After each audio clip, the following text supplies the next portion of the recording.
안녕하세요. 월요일장 마감됐습니다. 자, 오늘 시장 하루 종일 좀 힘드셨죠? 오늘 지수가 시초가 개파락이 나오고 빨리 돌아서는 분위기가 나오질 않았기 때문에 결과적으로 시초가 개파락이면서 오늘 뭐 출발이 하락으로 방향 잡는 그 첫날이기도 합니다. 그동안에 이제 이격 조정 나왔었고요. 그래서 빠지면서 우리가 전저점을 지켜주는지 이탈하는지 여부 굉장히 중요하죠. 그래서 오늘 밤 미국 시장이 뭐 상승이 나온다고 해도 우리 시장은 내일 움직임은 좀 제한적일 수밖에 없습니다. 갭상승 나왔거나 혹은 하루 세워놓는 뭐 단봉 캔들 정도 만들어질 수는 있지만 우리 시장이 내일 뭐 이렇게 강하게 반등이 나오는 그런 모습은 아니에요. 자, 지금 이제 시장에서 우리가 대응할 수 있는 방법을 제가 알려드리겠습니다. 자, 오늘 같은 날은 지금 결과적으로 지수가 22평 아래에 있으니까 힘이 없어요. 그러면 22평 아래서도 그러면 언제 우리가 매매 관점으로 좀 좋은 날이 와야 될까요? 그거는 외국인 기관 수급이 들어와 줘야 돼요. 지금 지난주 12일, 13일 요런 날은 어땠습니까? 뭔가 이격 조정이 나오면서 그래도 외국인 기관 수급이 들어와 주니까 뭔가 우리가 매매하면서 먹을 구간이 있었어요. 물론 거기에다가 뭐 2차 전지 섹터도 좀 외국인 기관 수급이 들어오다 보니까 2차 전지 소재 섹터죠. 소재 섹터에서 좀 강하게 LNF를 비롯해서 뭐 에코프로비엠, 에코프로 이런 종목들이 솔로스 첨단 소재까지 좀 좋은 상승이 나왔습니다. 물론 오늘 시장에서도 상승이 나왔지만 이 종목들은 이제 이미 추세가 만들어져서 이격이 벌어진 상태이기 때문에 우리가 매수 관점으로는 가져갈 수 없겠죠. 더군다나 개파락 나왔다 시가를 회복하니까 매수 관점으로 가져갈 수 없었고, 그러면은 이렇게 지수가 22평 아래에서는 맨날 손 놓고 있어야 되냐? 그건 아닙니다. 오늘처럼 외국인 기관 매도가 나오면은 매매를 할 필요가 없어요. 오늘 같은 날은 그냥 쉬는 게 돈 버는 날이에요. 하지만 지수가 22평 아래에 있는 날에서도 양봉을 만드는 날, 거기에다가 외국인 기관 수급이 들어와 준다면 당일에는 움직이는 종목들이 나오고 중대형주에서도 하루 변동성이죠. 우리가 얘기하는 3에서 5% 정도의 하루 진폭을 만들 가능성이 높습니다. 그런 날은 매매 대상으로 잡은 종목들, 뭔가 돌파가 나오는 종목들 중에서 승부를 걸 만한 종목들은 매매를 하셔도 되겠지만 오늘 같은 날은 매매를 굳이 안 하셔도 돼요.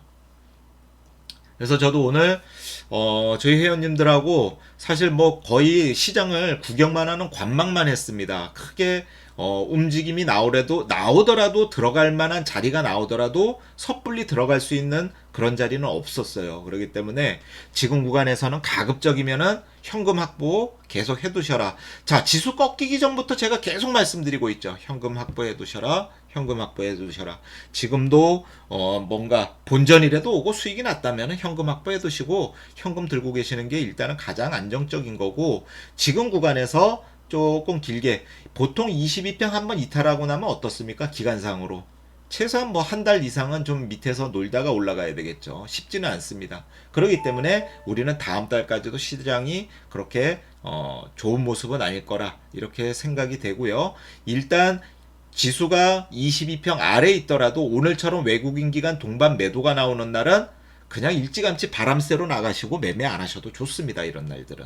이런 날들 굳이 열심히 할 필요가 없는 거예요. 열심히 해봐야 찔끔 먹고 왕창 까지는 그런 즐거움을 맛보실 수 있는 날이죠. 자, 이 지수가 22평 아래 있어도 내일부터 만약에 외국인 기관이 수급 들어온다, 프로그램 매수가 좀 들어온다, 그런 날은 돌파가 나오는 종목을 매매를 하시면 되는 거예요. 자, 그래서 오늘 뭐 코스피는 지금 개인이 거의 1조 가까이 매수를 해줬죠. 외국인 기관 매도가 나오고. 네, 기관들 뭐 신났습니다. 금요일부터 해서.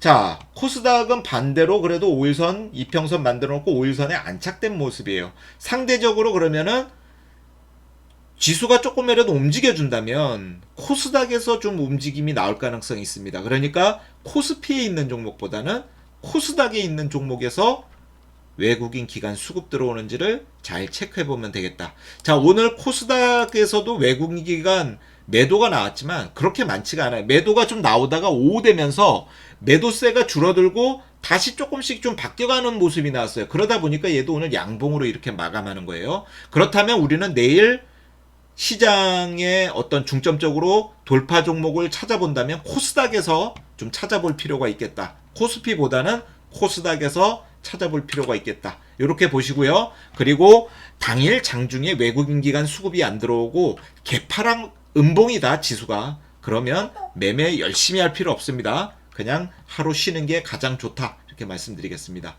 자, 제가 일전에 삼성전자 저점이 깨질까요? 올라갈까요? 여러분들한테 한번 질문을 드렸었는데 아직은 뭐 저점은 안 깨졌습니다. 그렇지만 불안하죠. 지금 매달려 있는 게.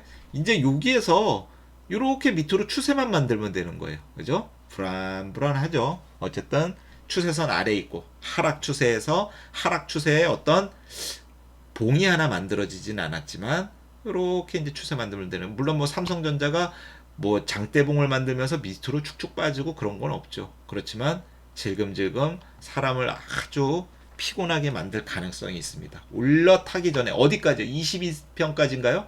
추세선 올라타기 전까지는 답 없습니다. 지금은. 자, 그러면은 오늘 종목 좀 보실게요.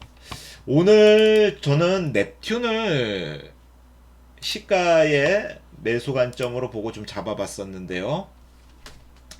자, 시초가에 좀 움직임 나왔다 시가 이탈하면서 계속 기다렸습니다. 그러다가 시가 회복하는 자리에서 매수를 했는데 뭔가 상승이 좀 나와주다가 이렇게 빠지는 모습이 나왔어요. 그래서 결과적으로 22평 이탈하는 자리에서 전량 매도를 하고 나왔습니다. 매수하고 매도하고 차이가 뭔가 추세를 만들어주고 거래대금이 이렇게 이제 먹어갈 때 거래대금 역시 터졌어요. 호가가 좀 두툼한 게 있었으니까. 그러면 계속 터져줘야지 뭔가 이렇게 추세를 만드는데 결국에 이렇게 이탈했다가 나중에 이렇게 시가를 회복하면서 뭔가 움직임이 나왔다 또 다시 갖다 놨어요. 그러니까 매수해서 추세를 좀 가져간다라고 생각했으면은 또 당할 수 있었죠. 물론 시가 매수만 됐다면은 하루 움직임에서 수익으로는 나쁘지는 않았습니다. 오늘 오후에도. 그런데 뭐 오후에 점심시간에 움직였던 거라 특별하게 대응은 못했지만 오후에 시가 회복해주는 자리에서 한번 움직임은 나왔었다. 뭐 요것뿐이 달라지는 건 없습니다. 그래서 오늘 넵튠을 매매하면서 아침에 오히려 또 다른 종목을 놓쳤던 게 이녹스 첨단 소재였어요. 아침에 얘를 넵튠을 보다 보니까 얘를 좀 놓쳤는데 네, 딱 그 자리예요. 그래서 넵튠 매수할 때 이녹스 첨단 소재 같이 움직임이 나왔는데 이녹스 첨단 소재도 우리가 과연 여기서 시가 돌파하는 자리에서 정상적으로 매수했다면 여기서 버텨줬을까? 청산이 나오지 않았을까 싶습니다. 그러니까 여기에서 먹고서 짧게 이익 실현을 못했다면 여기에서 청산 나갔을 가능성이 커요. 이거를 버텨냈다면 물론 추세를 먹지만 여기에서 청산 나가게끔 행동을 보여줬기 때문에 청산 나갔을 가능성이 큽니다. 그래서 시장이 어렵기 때문에 가는 것도 깔끔하지가 못해요. 지저분하고 뭐 술 먹고 지금 운전하는 것뿐이 안 되죠. 지금 움직임 보면은. 그래서 시장 좋은 날 좀 추세가 제대로 만들어지는 종목에서 수익을 내도록 하겠고요.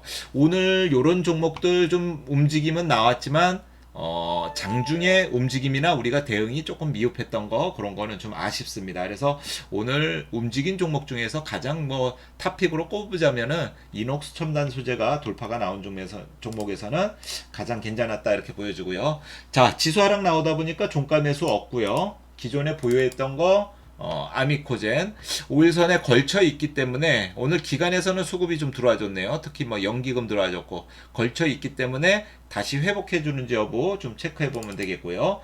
클래시스가 그래도 오늘 갭상승 나왔다가 음봉이지만 뭐 그렇게 나쁜 자리는 아닙니다. 갭상승 아주 소폭 나왔지만 고점 라인에서 계속 버티고 있기 때문에 버텨만 준다면 거래대금 들어올 때 한번 슈팅이 나올 가능성이 있다. 오늘도 역시나 기간에서는 꾸준하게 수급 들어오고 있습니다. 계속해서 기간 수급은 들어오고 있어요.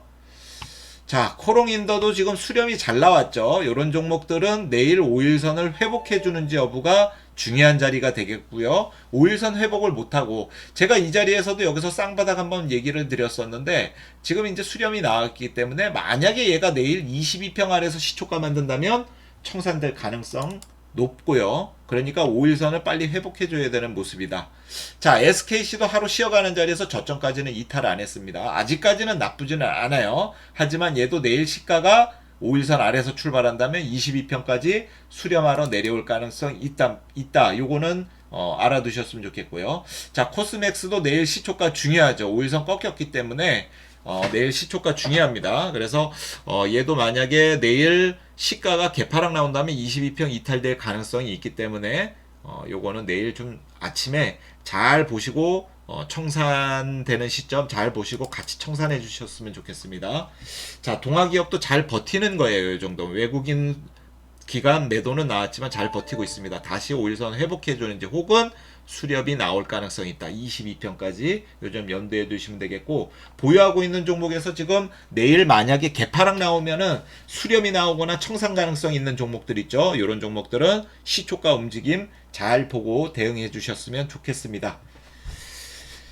자, 지금도 뭐 나스닥 선물은 마이너스 계속 유지하고 있습니다. 그래서 오늘 밤 미국 시장 뭐 크게 기대할 필요는 없을 것 같고, 만약에 미국 시장이 상승이 나오더라도 우리나라는 내일 움직임이 갭상승 나온 자리에서 세워만 줘도 다행이다. 그러니까 상승은 제한적이다. 요거만 보시고, 내일 우리가 시장에서 무조건 관심 갖고 주목해야 될 점은 뭐냐면, 시초가 이후의 움직임에서 외국인이나 기관 수급이 들어오는지 우리는 요거만 체크하면 됩니다. 그래서 외국인 기관이 수급 들어오면서 지수가 양봉을 유지해 준다면 당일날은 돌파 나오는 종목들 매수 관점으로 좀 해봐도 되겠지만, 만약에 내일 시초가 이후에 음봉을 유지한다 그러면 내일도 아침에 뭔가 매수하고 이러는 거는 좀 쉬었다가 지수가 안착하는지 여부, 양봉으로 돌리는지 혹은 외국인 기관 수급이 들어오는지 체크하면서 매매해도 늦지 않습니다. 내일도 음봉이라면 또 한 번 밑으로 쏟아져 내려올 확률은 많습니다. 요점까지 염두에 두시고 내일 매매 임하셨으면 좋겠습니다.